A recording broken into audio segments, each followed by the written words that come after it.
welcome to a Believer, where I discuss all manner of bookish things. Today I am going to review Tales of the Hinterland and the Hazelwood by Melissa Albert together because Tales of the Hinterland is a collection of original fairy tales that is in the center of the Hazelwood, which is a young adult fantasy novel. I read Tales of the Hinterland first, not knowing that it was part of the Hazelwood universe. I was part of this series, that there was another book prior or two books prior. I was just drawn to it. I love I collect fairy tales. And this was actually shelved it was on a display by the women's studies section. So that intrigued me very much, kind of prepared me for what I was going to find in here. It is marketed as a young adult fairy tale collection because the Hazelwood is a young adult fantasy novel. I read this not knowing anything about the Hazelwood. And it's interestingly enough, actually, I attempted to read the Hazelwood in a great reading slump that lasted 2 years and 9 months. I finished very few books. The Hazelwood was not one of them. I don't think I was in the right frame of mind. Even though when I read the synopsis, I knew it was my genre, the type of book that I'm usually drawn to. So I didn't really remember anything about it. And I had just shelved it back in my mind, and maybe I thought at some point, when my reading slump is over, I'll pick it up again because it was very promising. Fast forward to when I picked up Tales of the Hinterland. I was still in my reading slump, and I picked this up. I just thought it was so beautiful. I was drawn to it. It's stunning, and the end papers, everything inside. There's even like a book plate. I love books that have book plates in them. It just shows that it's a quality book. The pages, there's little illustrations and flourishes, and it looks like a proper book of fairy tales. I got the book and I started reading it, but I was getting to the end of my reading slump, although I didn't know it. I read a little bit of it and set it aside. And a couple months later, I broke my reading slump and read other books. And then I came back to this because it was something that I was just keen to actually really get into and finish. I was on a long all-day hike. It was about 14 and a half miles. And I listened to the audiobook actually because I wanted to hike and read at the same time. I was in the middle of this green forest. I was mostly by myself. It was a not very popular trail. Listening to this book just while I was hiking was just perfect. It was a perfect companion. I was in a fantasy sort of mind, and it really made this beautiful hike even more amazing. These fairy tales are original. They are not the usual kind of fairy tales. Usual tropes are overturned. Good is not rewarded. What is rewarded is ruthlessness, inventiveness. Evil is definitely punished. They're all heroines. These are all like female-centered fairy tales. The heroines are kind of sinister themselves. A lot of them are devious. By the time they get to the end of the fairy tale, they're not quite innocent. These are definitely not warm, feel good. The heroines are like brutal themselves.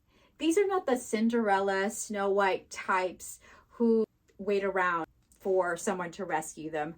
The Hinterland is where these fairy tales reside, the world of the Hinterland.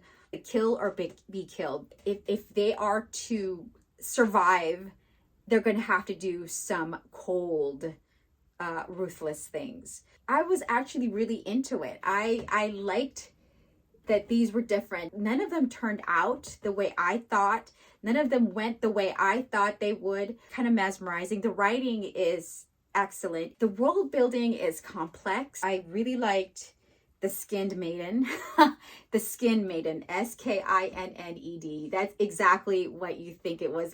I love that one. The imagery in this book can be gory, more than a touch of horror. A lot of death, a lot of blood, dismemberment, type of things. I was just simply riveted. I really enjoyed the fairy tale. So at the conclusion of the hike, I thought I have to have more of this. And I found out that this was actually related to the Hazelwood by Melissa Albert. So the Hazelwood refers to this estate by a famous author, Althea Proserpine, who wrote Tales of the Hinterland, which becomes this mysterious cult classic. Weird things happened around the publication of this book. Fairy tales are referred to, and there's this aura of mystery and sinister goings on that has so much power because weird things start happening in connection with this book. And Althea herself becomes very rich off of this book, rich and famous,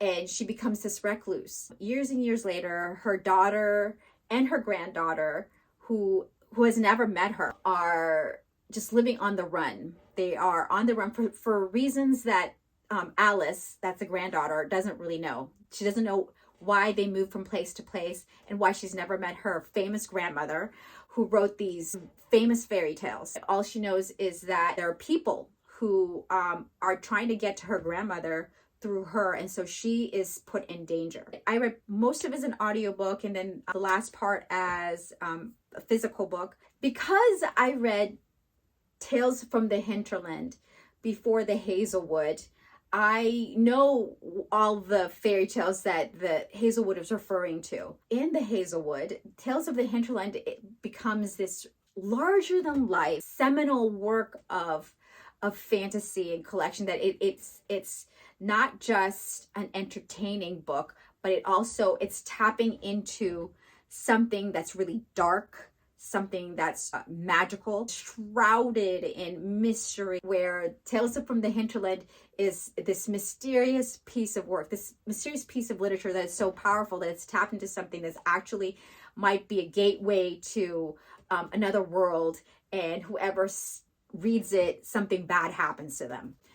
So when you set up something like that, those collection of fairy tales had better deliver. It's almost better that you don't actually have the actual fairy tales or the text of the fairy tales in the book that purports it to be this mystical, powerful piece of literature. Because if you read it and it doesn't transport you, it doesn't give chills up and down your spine, it doesn't transport you to another place, then it falls flat. As I was reading the Hazelwood and I had already read the fairy tales, I was thinking, I really like the fairy tales, but it's not like I didn't have chills when I was reading it. It didn't change my life. It didn't make me look over my shoulder. It didn't. You know what I mean? I was reminded of another piece of fiction that was so important in a story. I don't know if you've ever seen the first season of True Detective. They mention The King in Yellow, which is an actual piece of work. True Detective is horror, and it has a lot of horrific elements to it. And there's two detectives trying to solve these series of murders. The murderer is in some sort of religious cult that their central tome is The King in Yellow. As the series goes on, you keep oh my God, The King in Yellow, The King in Yellow. Because it's inspiring these murders. And the True Detective, the first season, was just so sinister. They did the whole suspense thing so well, tied into The King in Yellow, that The King in Yellow became this book in the background that is just invested with so much power, drives men to do evil things. It's kind of like that. Tales from the Hinterland is so powerful as a piece of literature that it drives people to do evil things in the book. In the book, Tales from the Hinterland, mysteriously, there are no copies to be found anywhere. But Alice's granddaughter has actually never read Tales from the Hinterland, and she goes through much of the book trying to find a copy because one of the fairy tales is named for her, and she's really curious. What is this book that my grandmother is famous for, and her mother refuses to tell her anything about her grandmother. In fact, doesn't want her to meet the grandmother. And so that builds up her curiosity even more. So she really, really wants to know more about her grandmother, more about Tales from the Hinterland. And she is so curious to go to the Hazelwood, which is where the estate where her grandmother lives. So much of the book is her getting more and more in danger as she goes towards trying to meet her grandmother, gets more and more into the world of this fandom about Tales from the Hinterland and Althea Proserpine. The writing in the Hazelwood is laden with imagery. It's very descriptive, very immersive. She was successful in infusing the plot and the narrative with this sense of menace that increases with each chapter. It moves pretty fast. At first, they're in New York. Alice meets throughout at various stages fans of the book. These people are driven. She's in danger from people who want to get to Althea Proserpine. And so much of the book is that it's kind of a quest, and then it moves to the eventual meeting with her grandmother and the Hinterland and Hazelwood. Like the fairy tales, most of the characters are not what you would think of as like good and innocent. There's a lot of treachery and betrayal. You're never quite sure you're in the right footing. By the time it gets to the Hinterland and the truth, there's every chapter there's like this reversal, or there's this new twist that she's uncovering. The fairy tales are mentioned in there, but not the full entire text of the fairy tales. You hear about what each fairy tale is about. It increases your curiosity about like what is up with these fairy tales. How are they so powerful? Why are they driving all these people to commit these crazy acts? By the time you get to the Hinterland part, Althea Proserpine and the whole cast of characters, it becomes a story about stories. It becomes a story about fairy tales. Kind of becomes allegorical in a way. The role of fairy tales and the power of story and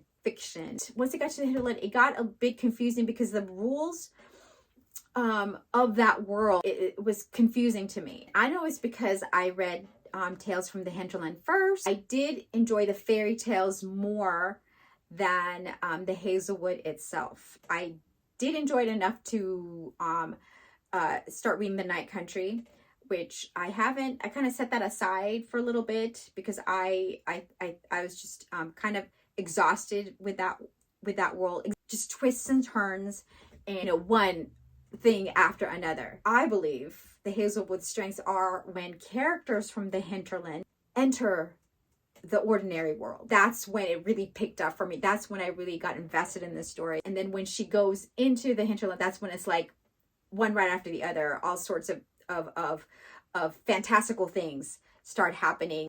And another thing too, I found myself like really interested more in the mother story, oddly enough. You find out of the estrangement between the mother and Althea Proserpine, why Alice's mother seems to be on the run all the time, and why she wants to keep Alice away from Althea. And there's this whole back history that was kind of like the bones of it were mentioned, the spine of it, but I would really love like more of the mother. If Melissa Albert just did this whole like novel or a novella about that part of like where it all started, that has to do with the Hinterland, I would love more of that.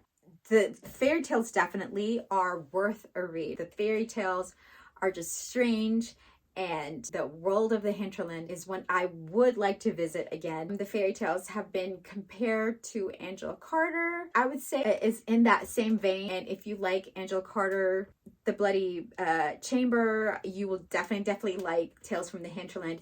It is feminist centered, and it's all heroines. Let me know in the comments below if you've read Tales of the Hinterland or The Hazelwood or Night Country, the sequel to The Hazelwood by Melissa Albert. Which one, if you've read any of the fairy tales, which one you like. Mine is The Skin Maiden, and I also like The Clockwork Bride. I like all of them actually. Each one was just a little gem. I'll end this video here. I hope that you subscribe to my channel. I hope that you find a good book, a good set of fairy tales, and happy reading till the next time. Bye.